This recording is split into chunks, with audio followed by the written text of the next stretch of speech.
Mi primer invitado de esta tarde es Arnulfo Valdivia, ex embajador de México en Colombia y además vicepresidente de la Confederación de Industria de México. Aquí lo tengo a mi lado. Una muy buena tarde. Gracias por compartir con nosotros. Gracias, es un gusto, Carlos. como siempre. A la orden. Bienvenido. Lo primero, fueron 3 días de reuniones. Y la pregunta es, ¿realmente la delegación mexicana, encabezada por el canciller, tuvo espacio para negociar? ¿O la administración Trump definitivamente los acorraló, los puso contra la pared y tuvieron que decir sí a todo lo que se decía desde Estados Unidos? Pues mira, Carlos, la realidad es que no había demasiado margen ni de tiempo ni de condiciones para negociar. La realidad es que Trump efectivamente puso al gobierno mexicano contra las cuerdas y realmente la delegación mexicana, sobre todo a juzgar por lo que se negoció, fue a tratar de reducir las condiciones que Trump le había puesto de un inicio, más que tratar de ver cómo podían sacarse algunas ventajas o cómo se podía negociar, más bien se fue a detener el vendaval de demandas que Trump y su gobierno tenían. Ahora, ¿se compromete el gobierno de México a tomar acciones concretas, enérgicas, en cuanto al tema de la migración irregular hacia los Estados Unidos? ¿No era deber de México, incluso antes de estas negociaciones, controlar ese flujo? Mira, esto tiene varios orígenes. Es que la pregunta me parece muy puntual, Carlos, y me parece muy oportuna.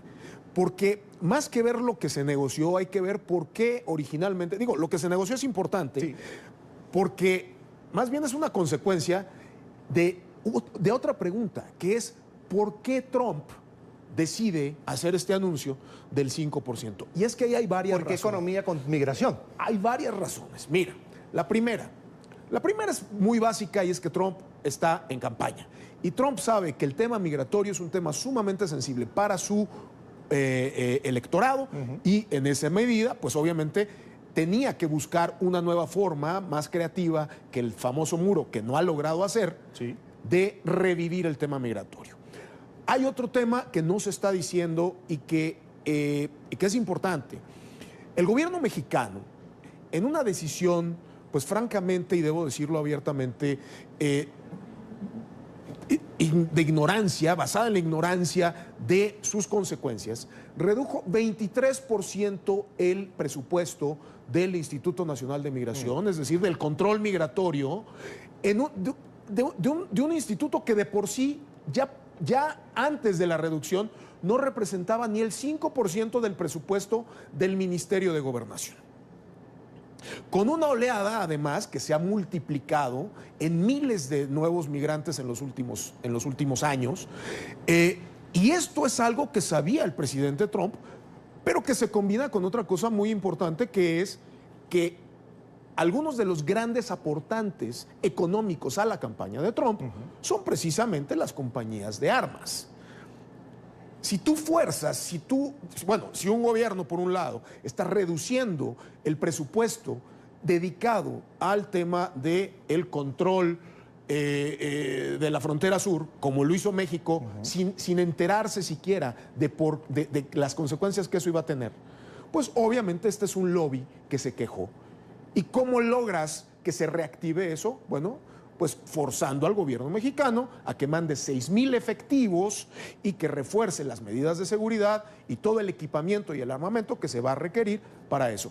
Esa es la ecuación que hoy nos está viendo. Y además deja a México fallo también, porque es un tema de promesa de campaña, incluso del presidente AMLO, atender el tema de la seguridad, y una de las respuestas del presidente había sido precisamente la Guardia Nacional, que la va a ocupar ahora en otras funciones. Y volviendo a tu pregunta, es decir, estos son los orígenes. Ahora, ¿qué había pasado en México? Ya el tema puramente migratorio. Esa es la parte económica y el vínculo con lo migratorio. Pero ¿qué ha pasado con la parte puramente migratoria? Una política profundamente ambigua en donde México dice, nosotros muy laxa, le reconocemos el derecho de tránsito y el derecho de asilo a los... más bien, el derecho de asilo en Estados Unidos, sí, y por lo tanto el derecho de tránsito por nuestro territorio, que eso es absolutamente inaceptable para los estadounidenses. Y además, como yo lo he dicho repetidamente, ese es un falso derecho, Carlos. El derecho de tránsito, como se les reconoce a los migrantes, no existe, porque si tú puedes reconocer el derecho de tránsito cuando el migrante tiene la capacidad de llegar al punto A y del punto A al punto B De manera legal. sin ninguna interrupción. Sí. Aquí lo que tienes es una frontera en medio con un muro, que es la de Estados Unidos, sí, la frontera sur, que tú no controlas. Por lo tanto, no hay derecho de tránsito. Y por lo tanto, lo que hay es un tránsito aparente que llega hasta esa frontera y está generando no solo enormes problemas sociales en las ciudades fronterizas, sino realmente una presión enorme en las autoridades migratorias en Estados Unidos. Y por cierto, algo que venía diciendo el gobierno, que dijo el gobierno de México en estas negociaciones, que se había evitado la demanda que tenía el gobierno estadounidense de que México se convirtiera en tercer país seguro. ¿Qué es un tercer país seguro? Quería que me lo explicara. Un tercer país seguro es un país que se define, que los grandes atractores de migración definen como un lugar donde pueden mandar a los migrantes. ¿Y es obligatorio? Y es obligatorio que los reciban y les den servicios sociales, servicios educativos y empleo. Ahora, se hace obligatorio si se firma un convenio. A ver, se hace obligatorio si se firma un convenio. Lo que aquí pasó fue que se acordó exactamente lo mismo, solo que en la frontera sur. O sea, se hizo sin el convenio. Sin el convenio. Se vino, bueno, con un convenio que fue el de México a Estados Unidos. O sea, tácitamente se está haciendo o se va a hacer porque dentro de la parte del acuerdo, una parte del acuerdo que se firmó entre México y Estados Unidos anteayer, dice que los migrantes internacionales esperarán en México mientras se decide su estatus de refugiados. ¿México puede soportar eso económicamente? Ese es el problema. El problema es es decir, la razón por la cual ese acuerdo de tercer país seguro nunca se había firmado en la historia de México es porque México efectivamente no cuenta con la capacidad hospitalaria, educativa, laboral y por supuesto con la infraestructura para darles una vida medianamente digna a estas personas. México lo que tiene es centros de detención migratoria, no tiene hogares de migrantes. ¿Y están rebasados en este momento? Están absolutamente rebasados, tanto los privados como los públicos. Sí. Entonces, la realidad es que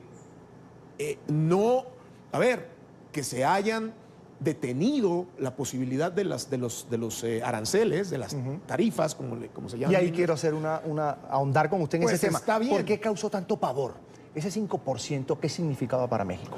Bueno, lo que pasa es que la amenaza era que iba a ser 5% y se iba a ir aumentando gradualmente hasta llegar al 25%. El gran problema de eso, de que si se hubiera implementado, es que las cadenas de valor que hoy están creadas ya para la producción en México, en toda América del Norte. Con miras de exportar. Claro, es que imagínate tú el número de insumos que van de México a Estados Unidos para armar, por ejemplo, carros, para armar toda suerte de productos, pero también los que vienen de Estados Unidos para armarlos en México y regresarlos. Si tú le pones un arancel a todos esos productos, los precios, o los costos, mejor dicho, se te van al cielo a niveles que dejan de ser competitivos y por lo tanto se corría el peligro real de que hubiera cierres masivos de empresas en México. Fíjese lo que dice el canciller Ebrard. Ambas partes acuerdan también que en caso de que las medidas adoptadas no tengan resultados esperados, se tomarán otras medidas. De ser necesario, México y los Estados Unidos, a fin de abordar las corrientes de migrantes irregulares y las cuestiones relacionadas con asilo, continuarán sus deliberaciones. No todo está dicho. Ese es el problema. A ver, repito, yo creo que hay que entender que la delegación mexicana no tenía demasiado, es más, no tenía ningún margen para poder negociar un mejor acuerdo. Creo que lo que se hizo era de esperarse, o sea, ya se sabía que gran parte iban a aceptar, que los resultados se tenían que aceptar porque si no se iban a poner los aranceles. Ahora, había una opción y que era pues que el actual gobierno, y eso sí hay que reconocerlo, que actuó de manera responsable, en el sentido de que la otra opción hubiera sido decir no acepto ningún acuerdo y ponga los aranceles. Eso hubiera sido desastroso para la economía y era una posibilidad que pues, el actual gobierno pudo haber elegido. Eligieron la posibilidad más sensata, que era la de evitar a cualquier costa que se pusieran los aranceles, lo cual los llevó a aceptar un acuerdo que francamente pues, pone a México en una condición muy complicada. le da a la política de López Obrador tradicional con el respecto a los migrantes una orientación absolutamente clara en el sentido no de la permisividad, sino de la aplicación de la ley. Sí, de la estrictísima aplicación de las leyes migratorias. Y repito, seguramente de lo que hablaba el canciller es de que se harían revisiones periódicas sobre cómo está comportándose la llegada de migrantes a la frontera sur de los Estados Unidos. Fíjese, y de ahí se tomarán decisiones. Me causa curiosidad esto en la parte económica, además del tema migratorio y de seguridad, ¿se compromete México a comprar productos agrícolas a la Unión Americana? ¿Es justo? A ver, esa parte no la dijo el gobierno de México, no la podría yo confirmar porque desconozco, es momento que no revelan, digamos, el texto todavía no se conoce, lo que hasta este momento se sabe son, digamos, lo que ellos han dicho, que dice, pero yo estoy seguro, a ver, no sé la parte de los productos agrícolas, sí. Lo que sí sé y lo que estoy... Eso lo anunció el presidente Trump. Plenamente, lo que estoy casi seguro que está ahí, implícito, aunque no esté explícito, sí. Pues será la compra de armamento y de capacitación y de equipamiento militar de los Estados Unidos para precisamente frenar esta migración en el sur. Bueno, eso no era conveniente tampoco decirlo en público, a lo mejor está en el papel y no lo sabemos, claro. No se declaró ayer. Y es que es el tema, todavía no sabemos, no se puede hacer un análisis pleno porque nadie conoce el texto. Conocemos lo que ha dicho el presidente Trump, conocemos lo que ha dicho el canciller de México y conocemos, digamos, pues las campanas al vuelo que echó el presidente López Obrador y es lo que hoy se conoce. Señor Arnulfo, previo a todo esto, las semanas previas a esta negociación, que fue formal de 3 días en Washington, en la Casa Blanca, el presidente Trump decía, es que Estados Unidos ha perdido miles de millones a lo largo de los últimos años con México y México ha hecho fortunas con el tema de la permisividad de los Estados Unidos y la relación comercial. ¿Eso es cierto o es mentira? A ver, esa es una como... No olvidemos que Trump ya está en campaña, ¿sí? Y Trump, todas sus expresiones de ahora en adelante, hasta que sean pudieran las elecciones, tildarse de populistas. Pues serán absolutamente populistas y serán absolutamente dirigidas a su electorado y a su reelección. Entonces, eso obviamente en términos reales es falso. O sea, si nosotros analizamos, pues es absolutamente... Nadie mantiene una relación perder. Pues absolutamente no. Y lo que ha sucedido en Estados Unidos es que las aportaciones de los migrantes de todos los países, sí, no solo los mexicanos, pues son enormes. Es decir, las aportaciones económicas son enormes. Ha habido graves carencias, Carlos, en el tema de la política migratoria. En la política migratoria siempre hay ganadores y hay perdedores. Hasta el momento y hasta la fecha se han, digamos, mencionado repetidamente las consecuencias y las aportaciones positivas de los migrantes, pero también es cierto que hay comunidades en donde cuando tienes tú un flujo tan grande de gente y utilizando servicios públicos, utilizando los servicios de emergencia de los hospitales, que es donde tienen derecho a ser atendidos cuando no tienen seguro médico, utilizando una serie de servicios públicos y bienes públicos, la ciudadanía se queja. Y hasta hoy, por ejemplo, no hay un fondo que, ni en Estados Unidos ni en México, que recompense a las comunidades que están recibiendo grandes números de migrantes para que apoyen el crecimiento y la calidad de sus servicios y bienes públicos, por ejemplo. Y eso es importante, no solo es buscar el desarrollo de América Central, sino es compensar a las ciudades que hoy están viéndose profundamente presionadas por la llegada de migrantes internacionales, sí, que eso no pasa en ningún lado, y ese es el electorado enojado, porque sus servicios y sus bienes públicos en Estados Unidos están siendo usados y desde el punto de vista de ellos abusados por los migrantes, es a quien Trump le habla con todas estas palabras que no tienen nada de cierto, pero que sí generan algo fundamental para todo populista. En México, en Estados Unidos, en Brasil o en El Salvador. Ahora, emoción. Esto va y apela no a la razón de los votantes, sino a sus emociones más oscuras, que son las que el día de la elección los mueven a cruzar. Ahora, esa presión popular que ha vivido Trump desde su óptica y que lo ha obligado a actuar de esta manera no se está trasladando ahora al campo de México, al gobierno de Andrés Manuel López Obrador? A ver, es que este tema, todo lo que yo te acabo de decir que hizo el gobierno de México para generar el tema, porque cuando tú le reduces 23% a la política migratoria de presupuesto, en un presupuesto que ya de por sí era vergonzoso. Era deficitario.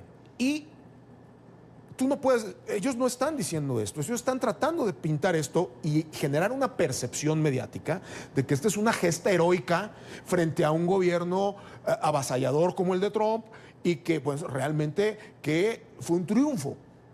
A ver, creo que es efectivamente algo bueno que los aranceles no sea y que se haya puesto por delante de cualquier consideración el que no se impusieran los aranceles.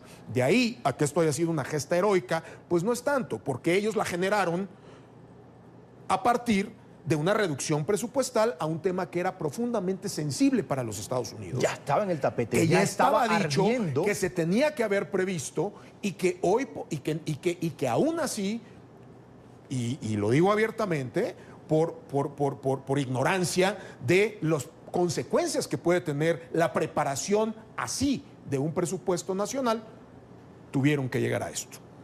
Ojalá que todo marche bien, que todo sea tan rosa como lo pintó el propio presidente de México, Andrés Manuel López Obrador, que dijo, pues queremos tener una buena vecindad con los Estados Unidos.